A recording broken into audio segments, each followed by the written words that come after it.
everyone. Thank you again for joining the Falling for Learning podcast. Today, during this solo episode, we're going to discuss homework, how to handle it. So, over the years, homework has really changed. It used to be a big deal to make sure that students have homework and they're doing homework, and it could count for as much as 50% of a student's grade. But definitely in my school system, that has changed where homework can only be counted to be 10% of the grade. So it's really shrunk down because attitudes around equality and equity um, have really revealed that sometimes children don't have the support for helping, getting help with homework. Their parents may not have the same educational level as other parents. And so some people have an advantage of getting help and some people don't. So it's really changed over the years. So you may have noticed that. A lot of teachers don't have a set homework schedule or packet. For my class, for example, it's an extension of what we already are doing. So they have about a week to work on the assignment. And then after that, if they aren't able to finish their work, they need to finish it at home. And that's how the homework comes into play. So it's not something different, a separate set of problems or assignments or writing tasks than what was given and worked on in class with the teacher. So again, that is part of equitable grading and instruction, that students have all the support they need in class to do an assignment rather than a totally new and different assignment that they need to kind of figure out on their own. So how does this affect parents? So there's a couple of things that we need to think of as parents to keep our kids on track for learning and to stay on track for success. If your child is finishing those assignments in class and does not have those extra tasks to do, it may be very important for you to consider what kind of at-home learning activities you might include for your child. They may need to be doing work that requires them to look at and work on specific skill sets that they are weak in. So if you have began working with your child at home and looking at what type of work that they're able to do, the quality and level of work that they're able to do, you may need to work on specific activities. And what does that mean, or what does that look like? So you may not have time to create custom tasks and assignments for your child. So you can hook on to something like Khan Academy. There's the ABC series of products, ABC Teach, I think it's called. They have, for middle, elementary school, they have different products tailored to those different grade levels. And the list goes on. They are free. Of course, there are paid versions of a lot of these products, but you don't necessarily have to spend any money. So again, as parents, we are the first teachers and we're the continuous teachers of our children. So think about what you can do to support their learning at home. And it could be very much hands-on activities, measuring and counting and doing different things that are applied to cooking or cleaning or creating mixtures for the garden or for cleaning your home. You kind of have to think about what relates to your family and adapt it to that. In addition, I want us to think about where the children are doing work at home. So there may be some work that they're doing home. Where are they going to do it? You should have a designated place that they are doing their homework, and make sure this designated place for homework can be accessed through making sure it's clean, making sure it's a place where there's not a lot of disturbances. For example, you may have it at a kitchen table. Some of us have different environments. So we may have their children may have their own room where they could close the door, where they can have a specific desk. But that's not how I grew up. And that's not how it is for me even now. So you have to think about cleaning off an area for them, making sure, and I say cleaning it off because usually there's like a kitchen table or something like that, right? If it's a kitchen table, there's also a dining room table. Often there's like sticky stuff on it, oils and stuff like that. Definitely happens in my household where there's oils and butter or whatever that's on the table. And if I just try to do my work on that table, then my stuff has, butter and oil. And I definitely have had homework come in like that. And of course, I accept the homework, not an issue. But as students are growing and learning like how to conduct themselves on a more professional level, because that's what our training is for our academics, right? Then you want to make sure they understand. I got to clean this off. I got to wipe it off. I got to make sure my information, my work that I have does not have sticky stuff all over it or grease spots, right? So help them to take pride in what their work looks like, as far as food on it or even just the neatness of their work. So helping them with that aspect is really important. Also, think about when they're going to do their homework, right? We talk about if we plan to fail, if we fail to plan, we plan to fail. So give them a specific time that they're doing homework. And again, that could be modified day by day about when they're going to do their homework. And again, if they don't have paper work to do or a file that they need to electronically access, make sure that you still give them some time to study. You give them some time to work on skills that need to be developed because you are attuned to what they need and you're helping them to set goals to catapult their learning, right? To make sure that their learning is moving in a positive direction. We know that for education, as they're growing, it's a moving target, right? What they needed for third grade is not the same that they need for fourth grade. It's not the same what they need for fifth grade. So they're constantly needing to improve and level up their skills. And you need to be attuned to that and make sure that they are developing those skills. So the other thing that we want to talk about is really thinking about the environment as they're working. Do we need to set quiet hours for our kids so that people aren't watching television during that time? Do we need to set time where the kids are able to do their work while they are so do their work while people are, watching a game or people are partying or dancing or whatever it is? If that's the case, you may want to plan for them to be in another location for them to do their homework and to support them, or tell people to be quiet until 6 o'clock or whatever, so that the work can be done in an environment that works for them. Now, again, I'm always going to tell you, adapt it for your child. Some children work really well in very quiet atmospheres. Some of them need like some low, steady music going on. They may need breaks every 15 minutes. What does it mean for your child to support their learning activities, their learning styles, and their attention levels?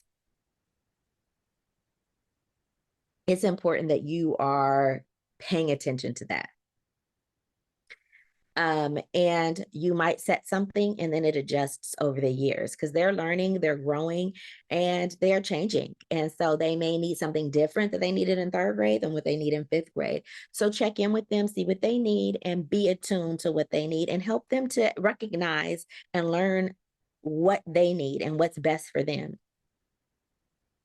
So really what we also need to talk about is a system for when that homework is completed. Um, there should be a system for how to get the homework started. And this is what I mean. Um, I even have had middle school kids who don't turn in their work, but they did the work. And how does this happen? There are, and this is going to sound really strange for some of you that aren't in this situation, but some of you who are in this situation know exactly what I'm talking about.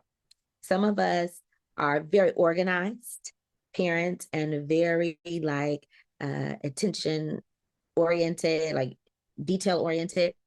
And what happens is we may not even have the patience for our kids to get their stuff out of their backpack, for them to pack their stuff in their backpack, for them to do different things, and we do it for them. We take their work out of their backpack, we set it on the table, we'll wipe the table off for them, we'll make sure everything is neat and ready to go. Hello, parents and caregivers. Join us every Wednesday for our Well Educated Wednesdays on Instagram Live from 5:30 to 6 o'clock. We will be getting your questions answered about how to get kids on track for learning and to stay on track for success. It's free, and you can ask any question that you would like. We're here to serve you and to make sure that you have the tools and strategies needed to make sure your kids are a success. And you can make sure that next generation is on a path to greatness. Oh, they have a pencil, they have a paper, everything's ready for them, which is wonderful-ish. Here's the issue. Those same children, and every child is different, but I have personally had children who do not take things out of their backpack, who do not get them ready because they're so used to someone doing it for them. And honestly, they don't ask. They never ask their parents to do that. But that is what they're used to. And that is what, it doesn't happen unless it's done for them. So as a parent, I had to understand, I'm a classroom teacher, so I have some of the insight, but some of the teachers don't understand, some of the parents don't understand what you're doing at home, how it translates to school. Sometimes it translates in a really strange way to school. As a teacher, I don't even think about taking kids, like a middle school teacher, high school, I don't think about taking kids' stuff out of their backpack.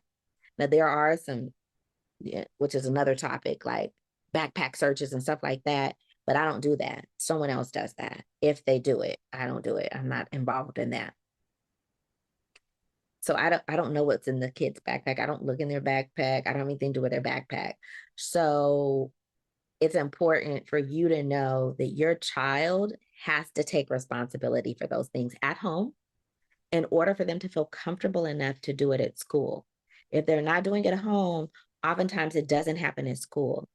And it just sounds so strange, I know, to some of you, but it's just true. They don't take their stuff out of their backpack. They don't organize their backpack. They'll stuff things in their backpack. When they get home, they know that mom will organize the backpack. So that takes me to another, situation that we'll talk about later. But again, getting a system for when they complete their work. So helping them to understand, like, where are you going to put your homework? It's done. Are you putting in a binder? Are you pressing submit electronically because you're turning it in online? Are you putting into a notebook? Where do you put the work? Where can you find it? When do you have to turn it in? What's the system for turning it in? Because I'm telling you, there's a good portion of kids that getting the homework from point A to where they finish it to point B, where it's in the teacher's hands for them to grade it and give them credit for, doesn't happen. And another really important thing for the systems do they have a name on their work? Do they have a first and last name? A lot of people are like, well, my name is Taisha. I don't need to put a last name. Put your first and last name in the work. It's a good habit.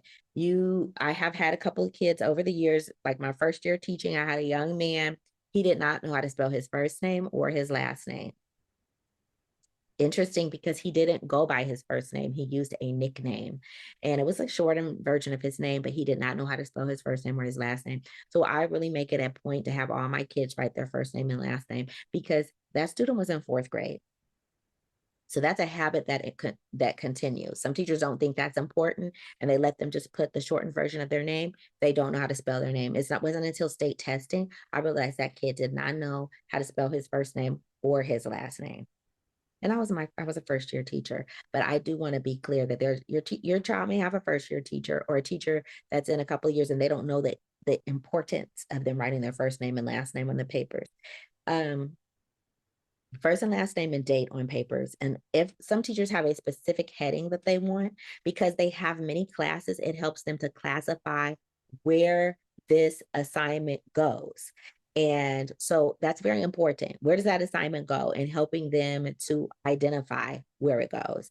Um, so um, it just helps the teacher stay organized and making sure your child's work doesn't get mixed up with someone else's and they get full credit for the work they turn in. So even though I'm saying first and last name, I just do want to point out there's many students that don't put their name on their paper. So there's no name on the paper.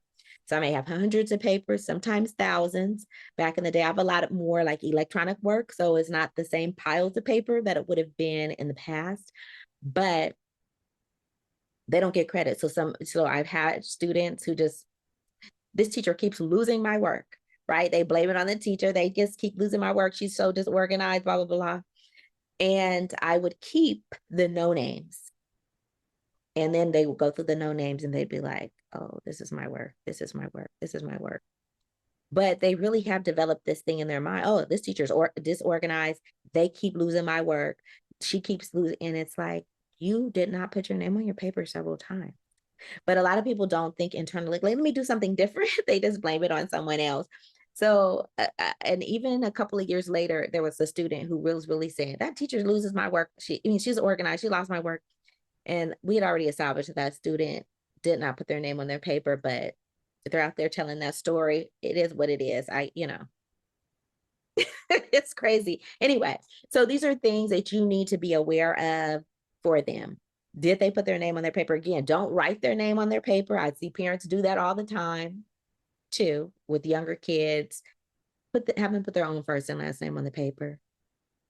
Ask them if the teacher has a specific heading that they would like on the paper, name, date, period, whatever it is, to help them organize and keep things organized. Because even if they, again, if they're the only person named, they still might lose, like drop papers or anything like that. They don't know which class it goes to, and it gets really confusing. So keep track of that. The other thing that we need to know is organization, right? So I got my name on the paper. I'm going to do my work. I'm going to put it away so I could turn it to the teacher. And again, this also happens where kids will be flipping through their notebook, flipping through their binder, can't find their work. Why? Because a lot of times, again, those organized parents have organized their child's backpack. And here's the problem with that. Kids and adults, or just different individuals, think differently about how to organize things. We don't have the same idea about what should be organized and what should not be organized, okay? So sometimes you think, I'm going to put all of my things in one backpack, and the other people, not one backpack, but one binder. And some other people think, oh, I'm going to put it into different folders. And then other people think, I'm going to have one big folder with all my stuff in it, or a big binder with all the divisions in it.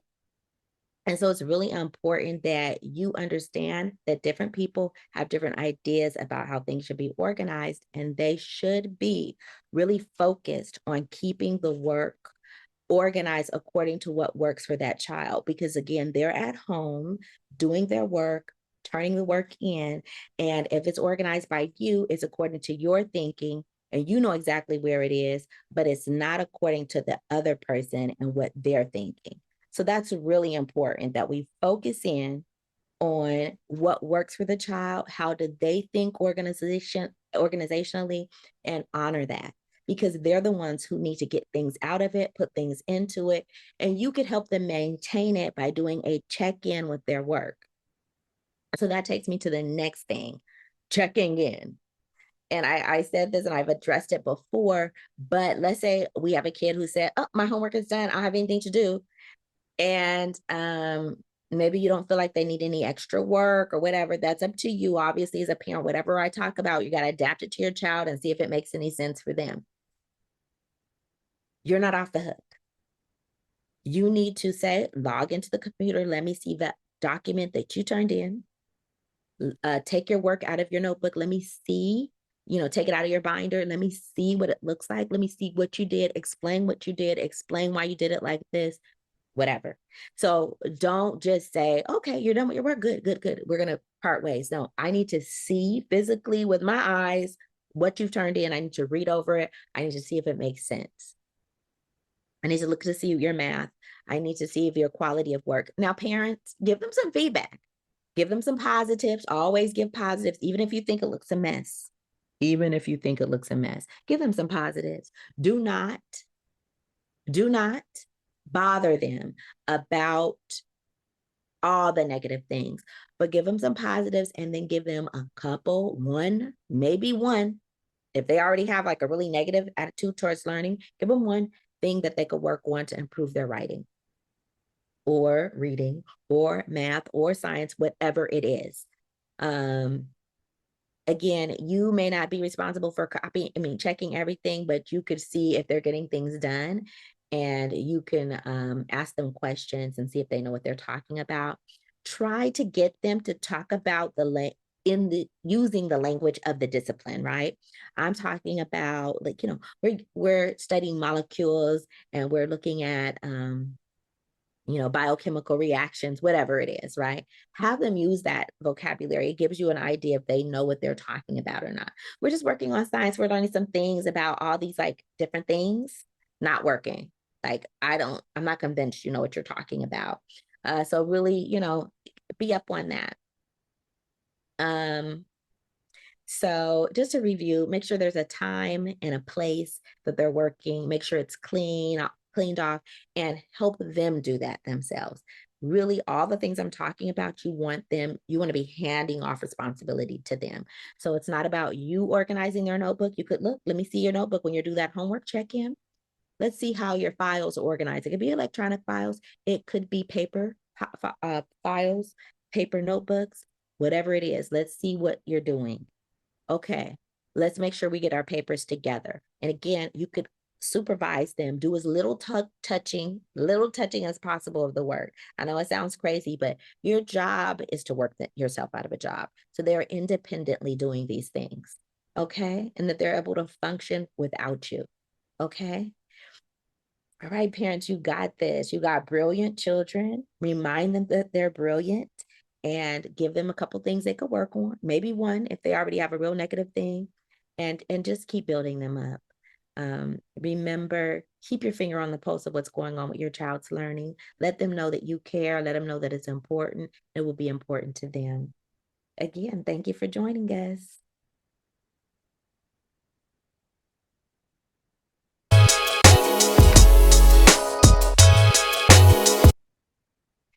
Thank you again for joining the Falling for Learning podcast.